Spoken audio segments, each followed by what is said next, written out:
क्या ऑपरेशन सिंदूर 2 होने वाला है? ऐसा इसलिए क्योंकि एलओसी पर 69 लॉन्च पैड एक्टिव हो चुके हैं। एलओसी पर 100 से ज्यादा आतंकी मौजूद है। बीएसएफ के आईजीपी अशोक यादव ने कहा है आतंकवादी घुसपैठ करने का इंतजार कर रहे हैं और इसीलिए कश्मीर में सेना, पुलिस और बीएसएफ सब हाई अलर्ट पर है। पहलगाम जैसी घटना ना हो इसके लिए गुलमर्ग और दूसरी सेंसिटिव जगहों पर सिक्योरिटी और भी ज्यादा दुरुस्त कर दिया गया है ताकि टूरिस्ट को पूरी सुरक्षा दी जा सके। इतना ही नहीं, दिल्ली ब्लास्ट के बाद यहाँ पर व्हाइट कॉलर आतंकियों की पहचान के लिए भी सर्च ऑपरेशन तेज किया गया। सवाल ये है कि क्या वो वक्त आ गया है जब एलओसी पर 69 लॉन्च पैड को तबाह किया जाए? क्या इसके लिए ऑपरेशन सिंदूर 2 की जरूरत है या फिर सर्जिकल स्ट्राइक हो सकती है? आखिर क्या हो सकता है आने वाले समय में, रिपोर्ट के जरिए हम आपको बताते हैं।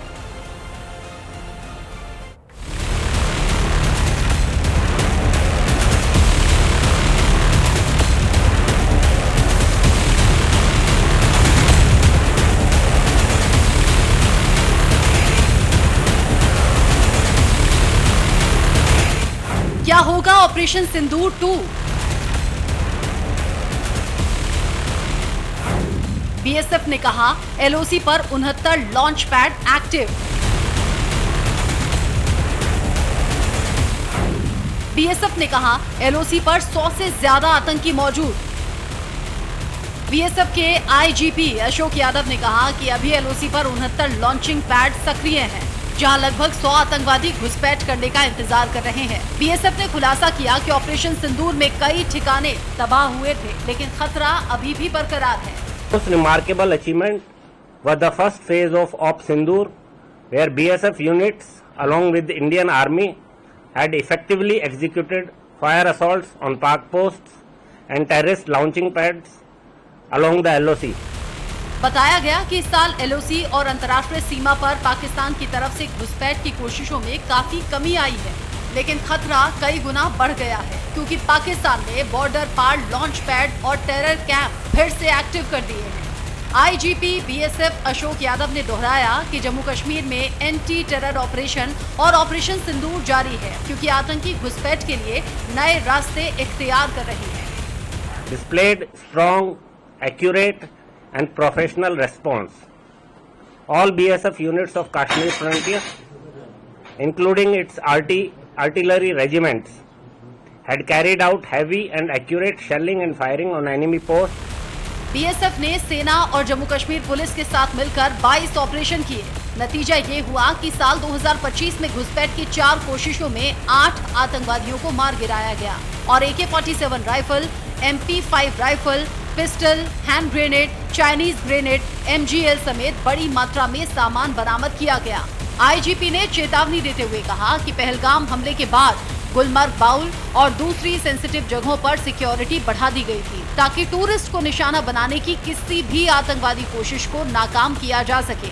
साथ ही व्हाइट कॉलर आतंकियों की पहचान की जा रही है।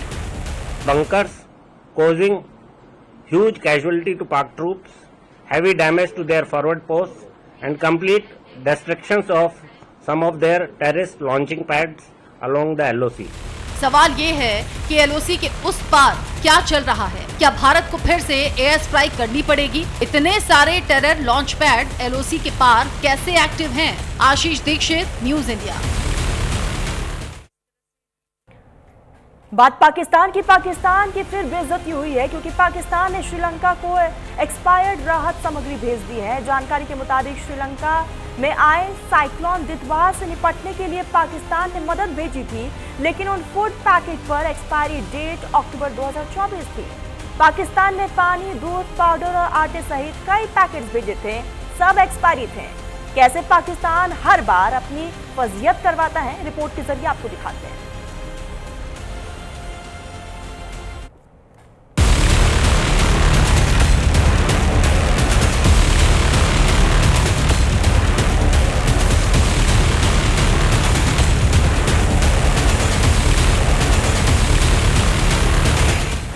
मदद के नाम पर पाकिस्तान की बेशर्मी।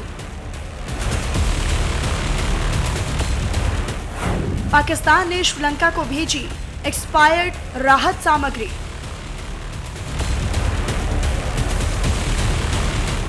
बाढ़ राहत के लिए भेजे गए फूड पैकेट की तस्वीरें वायरल।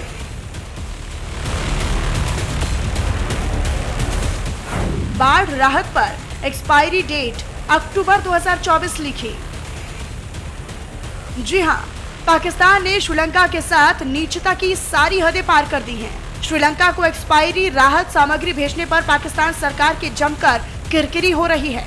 श्रीलंका को बाढ़ में सहायता पहुंचाने की पाकिस्तान की कोशिश उल्टी पड़ गई है। जब कोलंबो भेजी गई, उसकी राहत सामग्री एक्सपायरी डेट की निकली। पाकिस्तानी हाई कमीशन ने पोस्ट को डिलीट किया तो मामला और बढ़ गया। दरअसल पाकिस्तान ने श्रीलंका को एक्सपायर्ड राहत सामग्री भेज दी है। जानकारी के मुताबिक श्रीलंका में आए साइक्लोन दितवा से निपटने के लिए पाकिस्तान ने मदद भेजी थी, लेकिन उन फूड पैकेट पर एक्सपायरी डेट अक्टूबर 2024 थी। पाकिस्तान ने राहत सामग्री के नाम पर पानी, दूध और बिस्कुट भेजा था, लेकिन सब कुछ पुराना निकला। यानी पाकिस्तान की सरकार ने दोस्त तुर्की के बाद अब श्रीलंका के साथ भी धोखा किया। इससे जहां श्रीलंका की सरकार भड़क उठी, तो वहीं पाकिस्तान को राजनयिक शर्मिंदगी उठानी पड़ी है। हालांकि ये पहली बार नहीं है जब पाकिस्तान ऐसा करते पकड़ा गया है। 2022 में अफगानिस्तान में आए संकट के दौरान भी पाकिस्तान की ओर से भेजी गई राहत सामग्री में एक्सपायर्ड सामान पाया गया था। उस समय तालिबान प्रशासन ने कहा था कि भारत की तरफ से भेजी गई सामग्री उच्च गुणवत्ता वाली थी, जबकि पाकिस्तान ने घटिया क्वालिटी का गेहूं और जरूरी सामान भेजा। इससे पहले पाकिस्तान ने हिंदू बहुल देश नेपाल में 2015 के भूकंप के दौरान बीफ भेजा था। उन्होंने अपने कथित सदाबहार दोस्त तुर्की को भी 2023 में आए भीषण भूकंप में पुरानी राहत सामग्री ही वापस भेज दी थी। यानी पाकिस्तान की यह हरकत कोई नई नहीं है। श्रीलंका में तूफान से अब तक लगभग 350 से ज्यादा लोगों की मौत हो चुकी है और करीब 370 लोग अभी लापता हैं। तूफान, बाढ़ और भूस्खलन ने करीब 10 लाख से ज्यादा लोगों को प्रभावित किया, जबकि लगभग 1.1 लाख लोग बेघर होकर राहत शिविरों में रहने को मजबूर हैं। ऐसे संकट में भारत ने सबसे पहले बड़े पैमाने पर राहत कार्य शुरू किया, जिसे ऑपरेशन सागर बंधु नाम दिया गया। लेकिन पाकिस्तान द्वारा भेजी गई राहत सामग्री को लेकर अब विवाद खड़ा हो गया है। Bureau report, news India.